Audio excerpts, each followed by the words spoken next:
Jacob lived in the land where his father had stayed, the land of Canaan.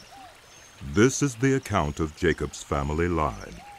Joseph, a young man of 17, was tending the flocks with his brothers, the sons of Bilhah and the sons of Zilpah, his father's wives, and he brought their father a bad report about them. Now Israel loved Joseph more than any of his other sons, because he had been born to him in his old age, and he made a richly ornamented robe for him. When his brothers saw that their father loved him more than any of them, they hated him and could not speak a kind word to him. Joseph had a dream, and when he told it to his brothers, they hated him all the more. He said to them, "Listen to this dream I had. We were binding sheaves of grain out in the field when suddenly my sheaf rose and stood upright, while your sheaves gathered round mine and bowed down to it." His brothers said to him, "Do you intend to reign over us? Will you actually rule us?" And they hated him all the more because of his dream and what he had said. Then he had another dream, and he told it to his brothers. "Listen," he said. "I had another dream, and this time the sun and moon and 11 stars were bowing down to me." When he told his father as well as his brothers, his father rebuked him and said, "What is this dream you had? Will your mother and I and your brothers actually come and bow down to the ground before you?" His brothers were jealous of him, but his father kept the matter in mind. Now his brothers had gone to graze their father's flocks near Shechem, and Israel said to Joseph, "As you know, your brothers are grazing the flocks near Shechem. Come, I am going to send you to them." "Very well," he replied. So he said to him, "Go and see if all is well with your brothers and with the flocks, and bring word back to me." Then he sent him off from the valley of Hebron. When Joseph arrived at Shechem, a man found him wandering around in the fields and asked him, "What are you looking for?" He replied, "I'm looking for my brothers. Can you tell me where they are grazing their flocks?" "They have moved on from here." The man answered. "I heard them say, 'Let's go to Dothan.'" So Joseph went after his brothers and found them near Dothan. But they saw him in the distance, and before he reached them, they plotted to kill him.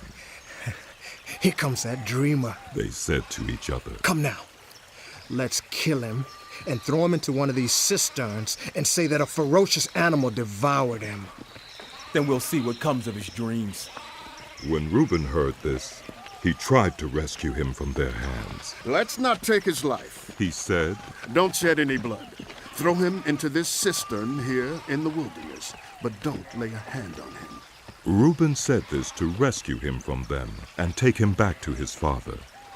So when Joseph came to his brothers, they stripped him of his robe, the richly ornamented robe he was wearing, and they took him and threw him into the cistern. The cistern was empty. There was no water in it. As they sat down to eat their meal, they looked up and saw a caravan of Ishmaelites coming from Gilead. Their camels were loaded with spices, balm, and myrrh, and they were on their way to take them down to Egypt. Judah said to his brothers, "What will we gain if we kill our brother and cover up his blood? Come, let's sell him to the Ishmaelites and not lay our hands on him. After all, he is our brother, our own flesh and blood." His brothers agreed. So when the Midianite merchants came by, his brothers pulled Joseph up out of the cistern and sold him for 20 shekels of silver to the Ishmaelites, who took him to Egypt. When Reuben returned to the cistern and saw that Joseph was not there, he tore his clothes. He went back to his brothers and said, "The boy isn't there. Where can I turn now?" Then they got Joseph's robe, slaughtered a goat, and dipped the robe in the blood. They took the ornamented robe back to their father and said, "We found this. Examine it to see whether it is your son's robe." He recognized it and said, "It is my son's robe. Some ferocious animal has devoured him. Joseph has surely been torn to pieces."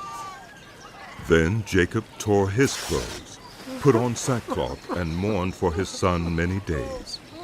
All his sons and daughters came to comfort him, but he refused to be comforted. "No," he said. In mourning will I go down to the grave to my son. So his father wept for him.